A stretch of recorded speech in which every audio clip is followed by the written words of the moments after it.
Today, we want to interrogate what it means to have a legacy in leadership. To appreciate legacy in a good perspective, then you need to attach it to leadership. Leadership is not entirely to do with the position or office. Leadership is influence. And we are joined by a seasoned individual, Honorable Mike Kennedy Sebalu. I prefer calling myself an East African of Ugandan origin. Welcome to the Imposter CEO Podcast. I am your host, Dr. Shamim K.Matovu. Today, we want to interrogate what it means to have a legacy in leadership. And we are joined by a seasoned individual, Honorable Mike Kennedy Sebalu. Welcome to the show. Yeah, thank you very much. It's a pleasure having me. And I'm glad that you considered me worthy of your show. So this has made my year 2025 done. I am glad. Thank you so much. So, Honorable, your CV on leadership is, when I grow up, I told you I want to be like you. Because you have transcended different spaces, the corporate space, the civic, the political landscape as well. That experience has a journey, but it also tells us that there are lessons and personalities about leadership that you have gained as an individual. Help us understand who you are.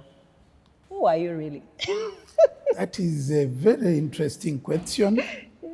To begin with, my name's Mike Kennedy Sebalu.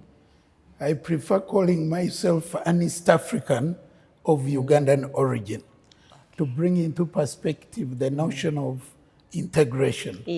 So I went to school, basically, like all other people do.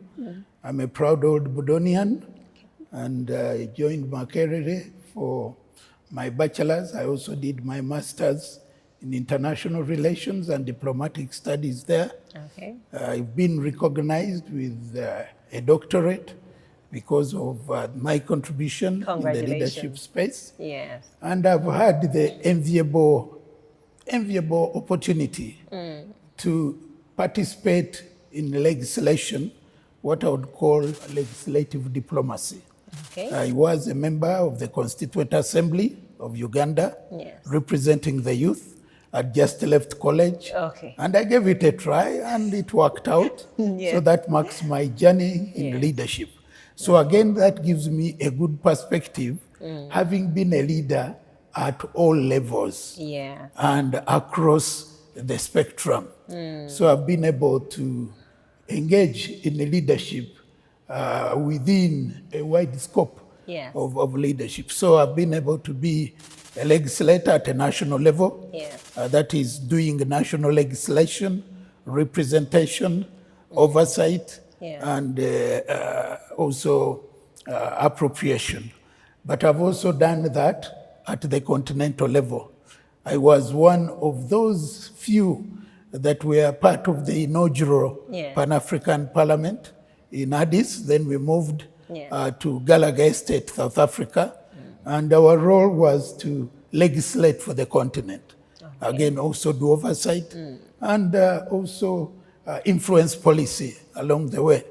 I was also lucky to be among those that have participated in regional legislative assembly, and that is the East African Legislative Assembly in Arusha, Tanzania, where we are, or where the legislative arm of the East African community, to do with making laws, to do with representing the people of East Africa, to do with appropriating, and also managing the affairs of the region in terms of ensuring that the different stages of integration are overseen and implemented both in spirit and letter. So that is at the level of politics. But I've also occupied the corporate space, where I've been a very active participant in the corporate world, sitting on a number of boards, and also managing the affairs in the boardroom, the boardroom politics and the boardroom dynamics, some things that I can call a cup of tea. Absolutely. I've also tried enterprise. I'm one of those that came up with the A+ group. I'm a co-founder and executive chairman, Okay. growing it from a simple background Yes. to now $1 million bit of Yes. enterprise. And it has grown to levels working with my colleagues, the shareholders, the founders, and the directors. Yes. And we've been able to do good. Within the space of academia, I'm the chairman of the Central Lawrence University Council. Okay. And again, I've lent my hand there. Yes. And I've been able to. But I also engage in farming. And in that space, I'm the team leader of the East Africa Farmers Federation. It is based in Nairobi, and I'm a member of the board of trustees. Yes. Now, this is it is intra-country kind of arrangement that we are undertaking. I do writing. I also do a bit of singing and dancing because that is a very interesting aspect. Then I'm in Rotary, which is the civic space. Yes. I've been a president, I've been assistant governor, and I've been a governor, and I'm now serving beyond the district. So even in that space where we do good in the world, and it is a space that has given me a lot of fulfillment. Yes. Because in that space, you pay to serve. Absolutely. In all other spaces, you serve to be paid. But in this space, you pay and go on and serve and do good in the world. Wow. So basically, I'm a family man, married to Maggie Sebalu, and I'm a father of 4, including a set of identical twins. So I'm a Salongo in that regard. So basically, that summarizes it. But I'm also a God-fearing person and a practicing, an active and practicing Christian. Yes. Yep. So one of your traits that I find very humbling, and it tells me, from what you've just told us, when I reached out to you, you told me, I'm ready to serve. And for me, that's really humbling. Because when you talk about the different spaces of life that you've been into, as leaders, we are called to model behavior, to be exemplary. And I think from what you say and what your experience is, it's for us to learn what that means. But I want us to go back to leadership in itself is complex. Yeah. And if you think about our country, for example, what's happening in corporate organizations, in the civic space, on the African continent, for example, we are rising as an African continent. And that means that we have great opportunity to do great will, but also develop our people and develop our continent. So from where you sit, you have talked about serving in boards. I want us to have a conversation where we look at leadership beyond being in the boardroom.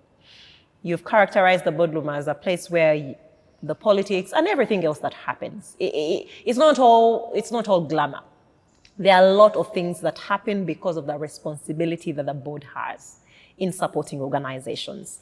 Now, I want us to focus on leadership beyond the boardroom, leadership that has lasting impact. Tell us what you think is legacy building.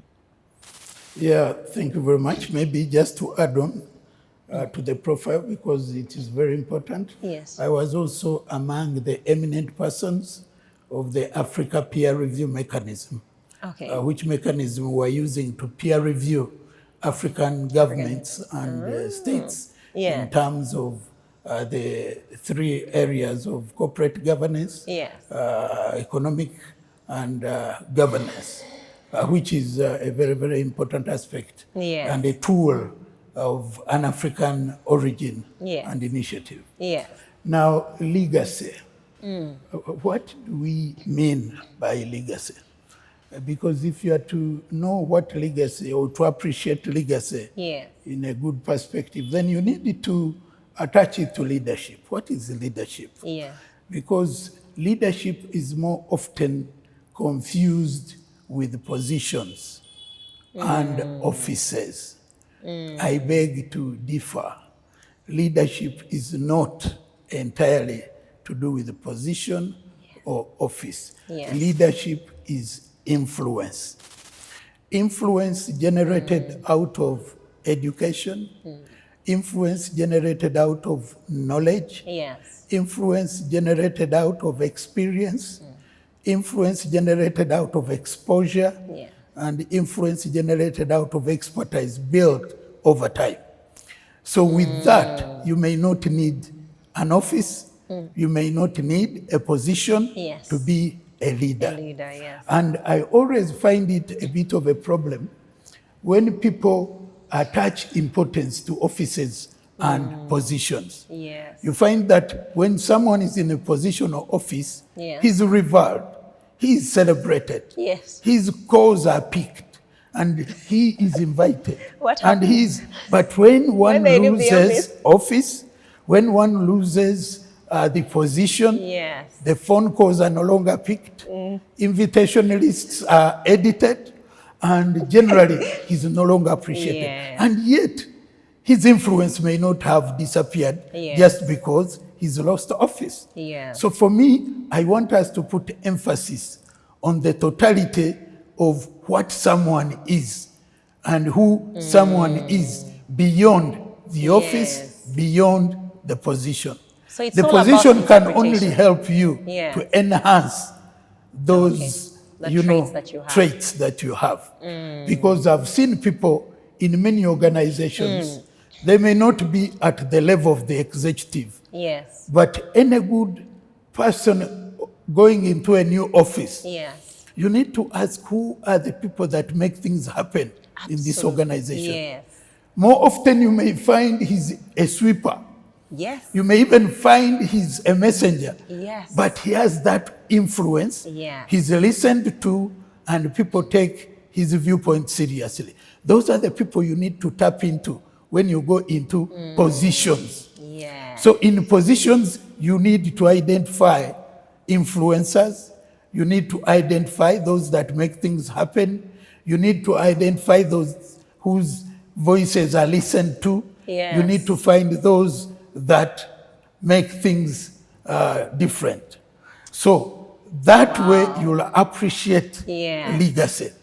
Because legacy then will mean that someone is in an office, someone is in a position, and he's able to use his education, he's able to use his experience, exposure, expertise, knowledge to create an influence that will be able to outlast him. That is when you hear that during the days of Shamim, things were done in this way, in that way, and that way. During the days of Shamim, she used to listen to all across board. During the days of Shamim, she used to consult. She used to coordinate her efforts. She used to tap into the knowledge base of the entire organization. So a legacy is built and constructed. And to have it built and constructed, there are different bricks. And those bricks are not in you. You can't have them. Absolutely. But those bricks are available. It takes a good leader of good influence to identify the different bricks to use to build influence.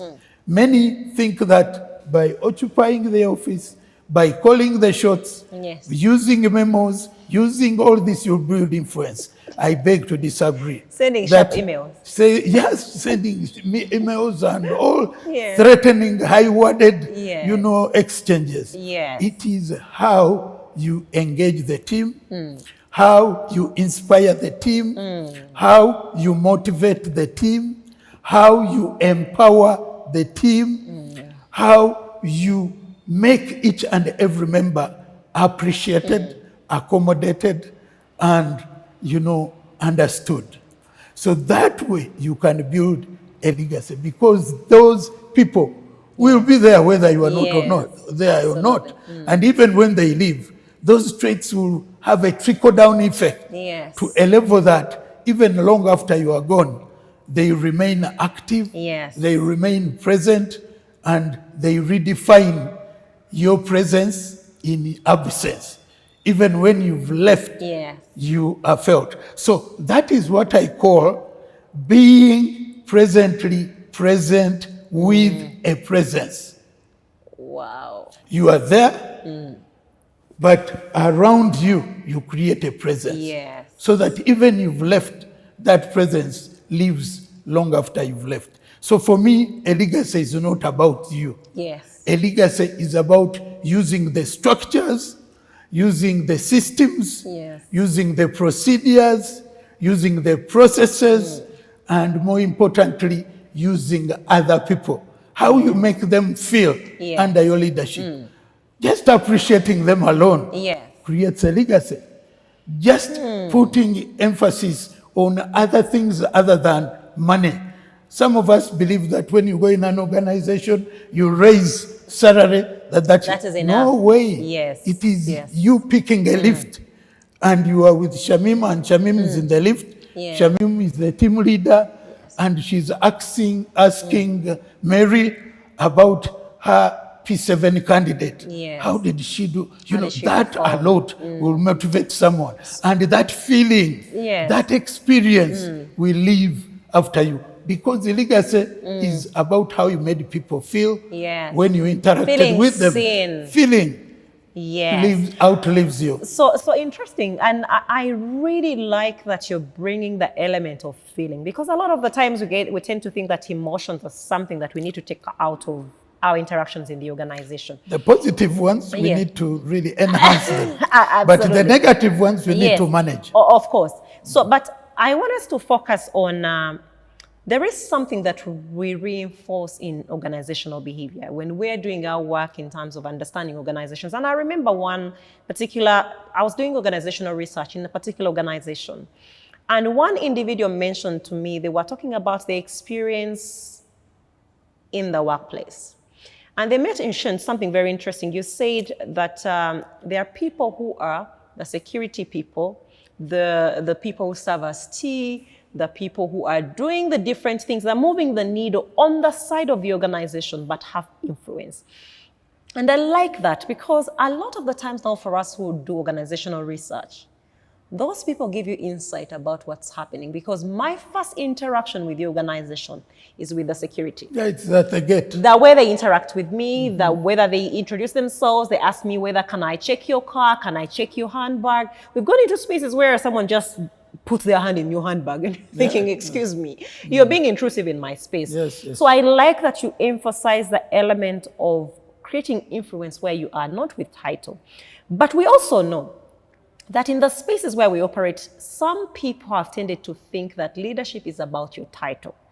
And I want you to tell us how we can move beyond that. How can we support leaders to create a legacy beyond their tenure, so that when you leave office, we don't say, now Shamim has gone, I wonder who is coming. Because legacy means that now you've set in sets of behavior based on what you're saying that will influence interactions within the organization, and people know that purpose that has been deployed.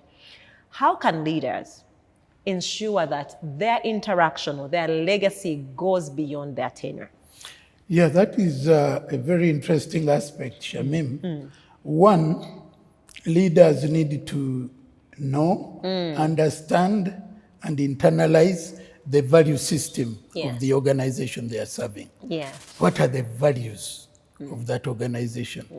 And after knowing it, how is it applied along the value chain of that organization? And how best are they enhanced within the ecosystem of that organization? That is extremely important. Now, after understanding and appreciating that, leaders ought to be three things in that aspect. They need to be intentional. Very, very intentional. Things should not happen by accident, by luck, by, anything. They should be intentional. I woke up this way. No, it's not that. So they need to be intentional. Secondly, they need to be deliberate about it. And thirdly, they need to be purposeful. Now, when you combine those three, and after understanding and internalizing the value system. Then you are in position to use the systems of the organization and the structures and, more importantly, the human resource. Which offices anchor the values? Which particular individuals do I need to listen to actively? Some leaders listen with a view of answering. Responding. But good leaders listen with a view of understanding. And as a leader, you need to know that that position you are holding is not an end in itself. Is a means to an end. Absolutely. It is a classroom. All offices that we occupy are classrooms. We are learning in these offices that we occupy. So for you to learn well, be polite and be humble, to listen attentively, even to your most junior, because they have institutional memory. They have a history that you may not have. And in the process of interaction, they may teach you a thing or two about an organization that may be a game changer. So listen attentively, what we call active listening. Give people audience to give you what they think can work. And when you go to an office, and a new one at that, I really want you to scout around and ask 3 very important questions. What is it that is working in this organization that must continue working? So something you need to carry forward. And you also need to know why. Because it is not doing so by accident. Of course. It is doing so because of certain conditions, certain factors, certain ideas, certain ideology. Secondly, ask yourself, what is it that is not working? Or what is it that we should stop doing? So you identify it, and on the basis of good information, you subject it to a good conversation of why maybe you may not need to continue with. And you may also ask, what is it in this organization that they are not doing that we should start doing? Because they are good ideas. They are not being done in certain organizations. So you can call upon your team where they have been and certain things worked. Why did they work? Why can't we give them a try here? Again, those 3 questions can give you a very good bearing and be able to move in a manner that is sustainable. So basically, learn, relearn, and unlearn. And to do that, don't only look at those above you. More often, we miss a lot of very useful information, innovations, and great ideas because we only look up. We don't tend to look down. In my view, a good leader will look down and put good time in engagement, do it horizontally, could be within the organization or with the peers in the ecosystem. You could be in a given sector. There are people at your level in other organizations. You could pick an idea of how they are doing better or they are doing differently, which you can customize to your organization. Then you can also look up and be able to internalize those ideas. So that gives you a good reservoir of support base, both below, at the level, and upwards. So first of all, I am thoroughly beaten because I do appreciate the insights that you're sharing with us, because I think some of the challenges, especially when we talk about institutional memory, if you think about the workforce right now and what the data is saying about the future of our workforce, that we're talking about diversity and inclusion. We're talking about a very young population that is being led by quite older generations. And finding a moment where we fuse those 2 generations to be able to understand what the driving factor is and how we should get together to drive that force is quite important.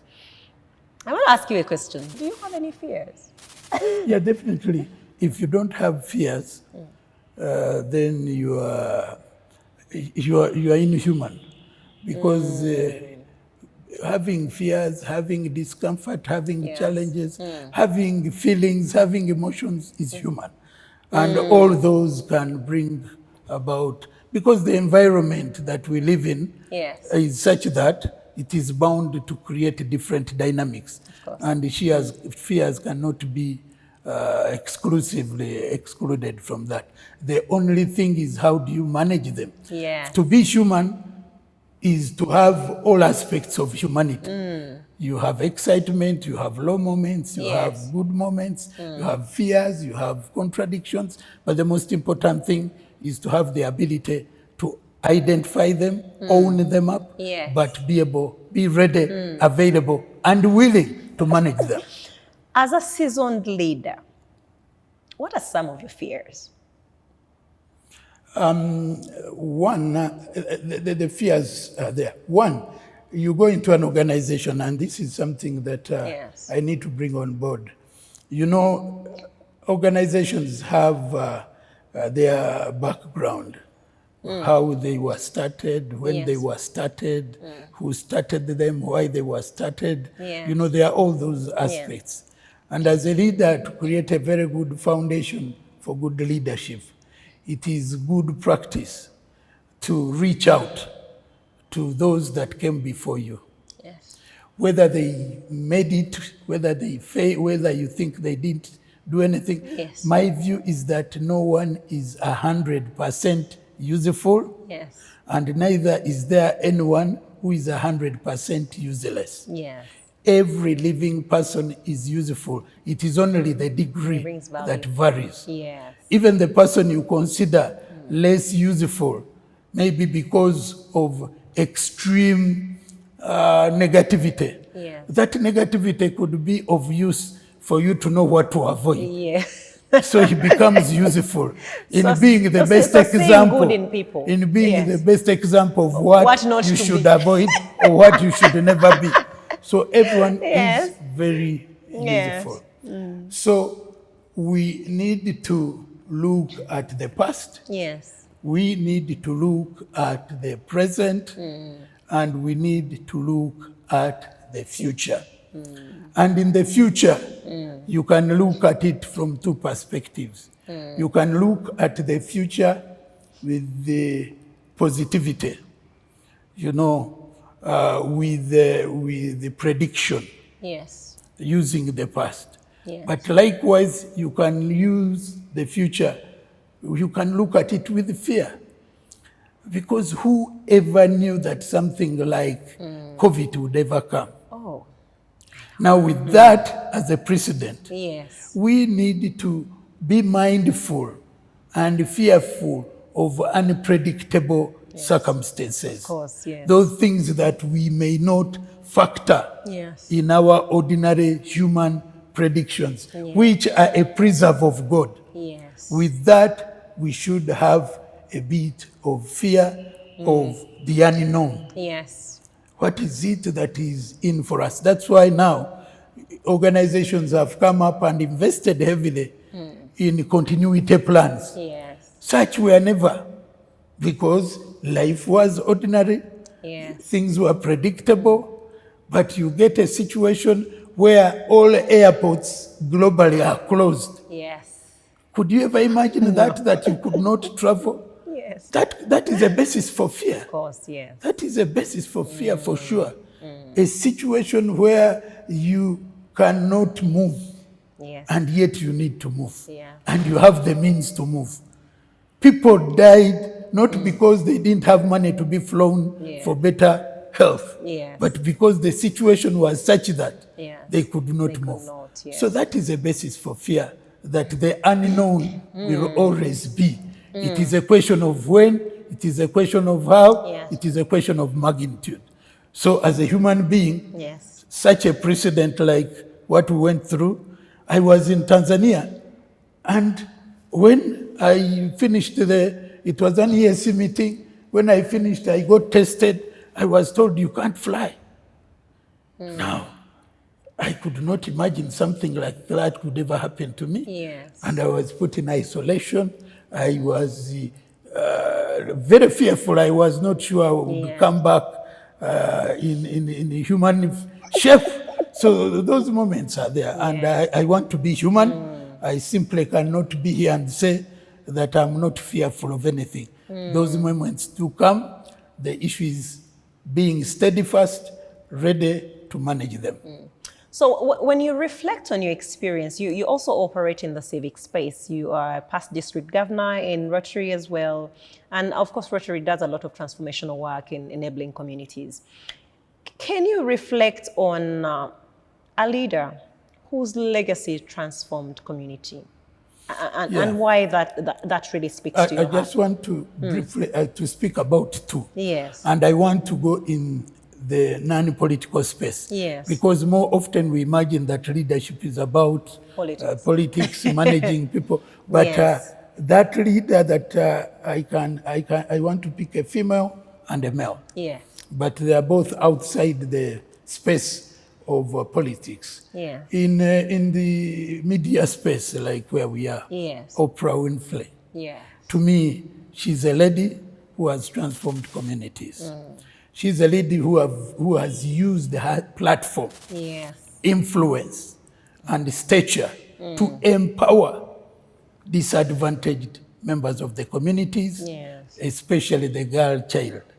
And she is on record, and it is on record that she has used her space to give them a platform, to give them encouragement, to give them motivation, to give them inspiration, to give them empowerment, and many have benefited from her selfless support.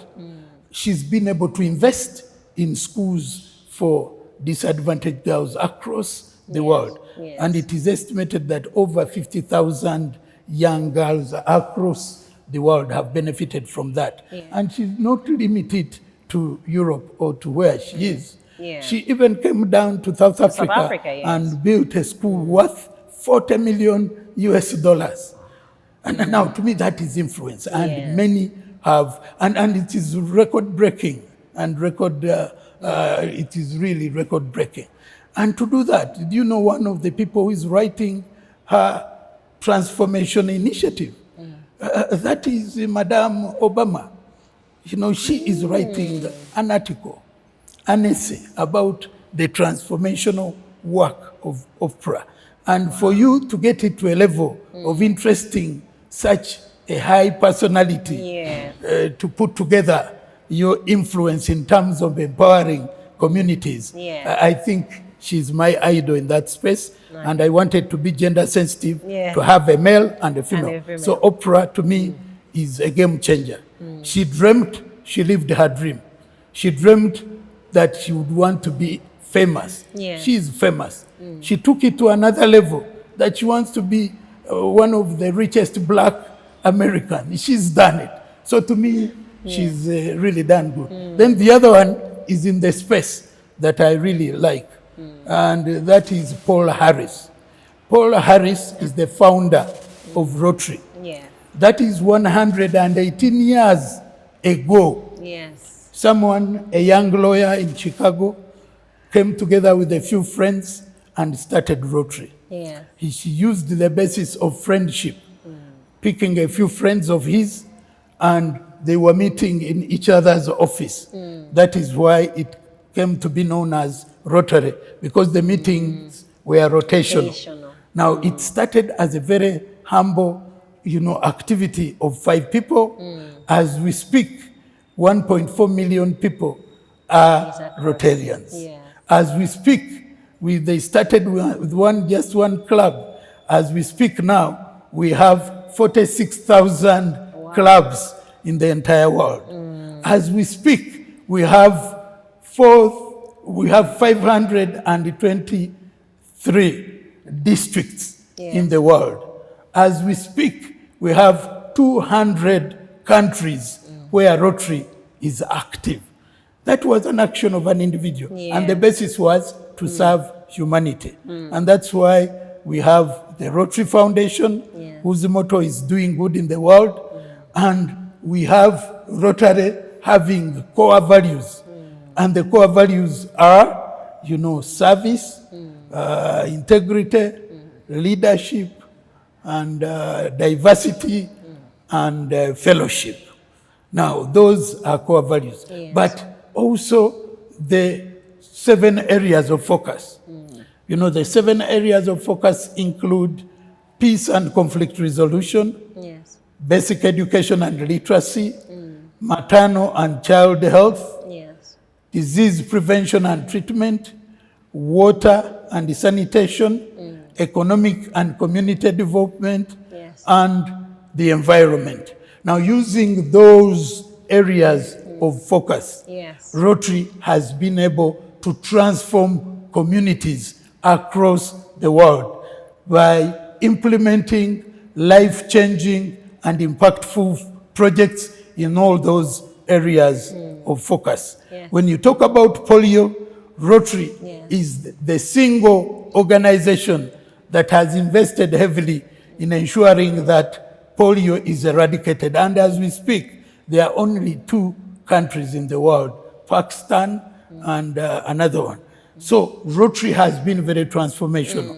Wherever you go, in Uganda here, we've built a cancer ward. In Zambia, we've built a blood bank.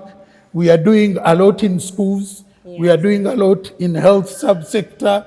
We are doing a lot in empowering the communities by fighting poverty. Yes. We are doing a lot in maternal and child health. Yes. So Paul Harris is long gone, but he will always be remembered because of the work Rotary continues to do in transforming societies, in transforming communities. So to me, Paul Harris is a genuine and real hero whose works will always live as long as humanity remains in existence.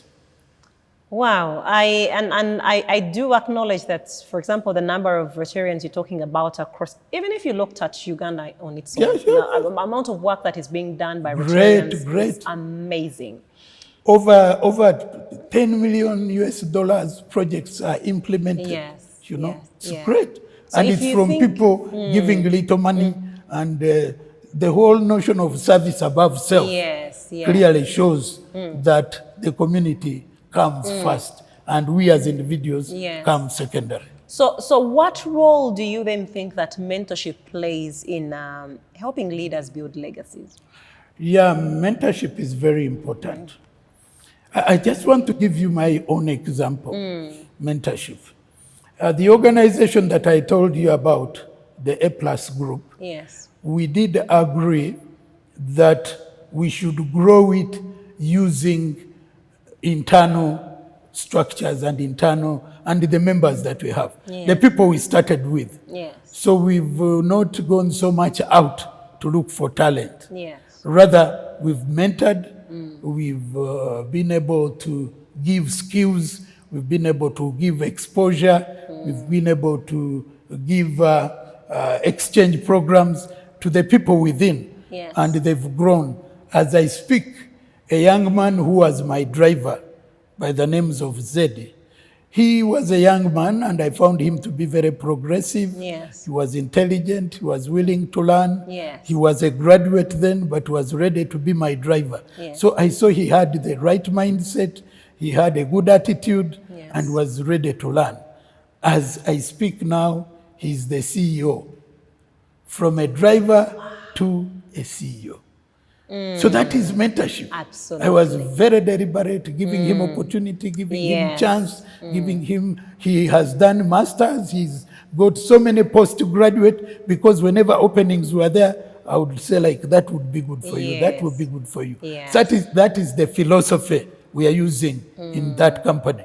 And many young employees who started at junior level have since upgraded their levels of qualification, the experience and the exposure, and they've taken up strategic management positions, and they are doing amazingly well.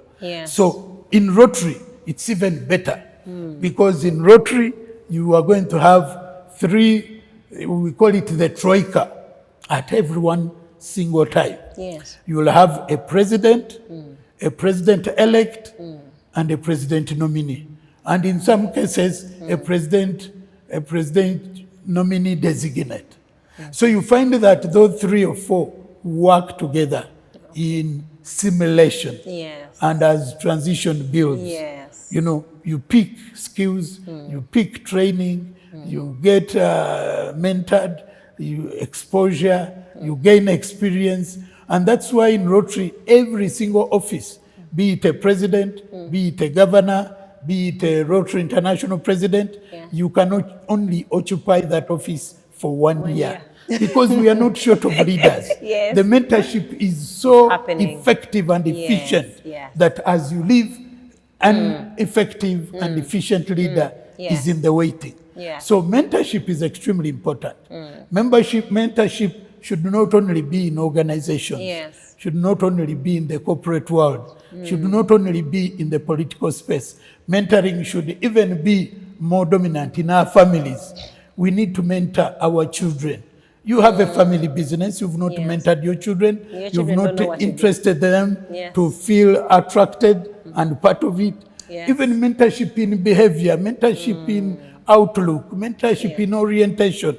So mentorship should be a cross-cutting variable in all aspects of life. I beg that you are mentoring someone to sit in that chair. Absolutely. You know, so it is something we should take as a way of life. Because when you mentor, you are guaranteeing your level of success.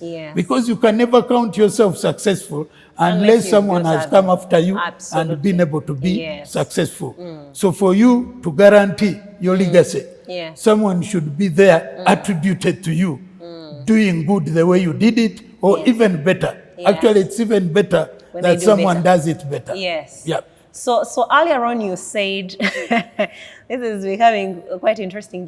You say that you also a singer. You sing? I do some singing. Do you want to sample us? There's a song that I used. That I used during when I was governor. Because you know, when you are a leader, you need to have tools of engagement that you use to mobilize, that you use to inspire, that you use to motivate. So for me, I used that song of Spice Diana to mobilize the leaders and Rotarians. Okay, which song is that? That is the city regular. Do you Tolina kubera regular. Yes. So it's literally cautioning us to be authentic in our leadership. And you have a message. Not to be like everybody else. Have a message and use songs, use such light moments. Because like singing demystifies the officialdom. By the way, a very good leader should be able to shed off the clout of the not title, to be too serious. the clout of the office, the clout of you. There are moments when you need it to be yourself, be a human being, lighten up, That's and create good moments around the people that you interact with. Honorable Mike Kennedy Sebalu, thank you very much for sharing with us. Because one of the reasons we are having these conversations is to let leaders recognize that they are human. That we don't have to know everything. You are human, have fun, be who you are, just be in your own element and appreciate yourself the way you are. Thank you so much for sharing. And the strongest leader is that leader who can humble himself and say, I don't know this. Can you help me get around it? That is the best leader that I want to work with. Someone who feels that asking is a point of strength, not a point of weakness. Thank you so much for sharing your insights with us. And we believe that with all these insights we've shared, they will enable you understand that leadership is about authenticity, being who you are so that you can also support others to flourish. Thank you so much. Bye.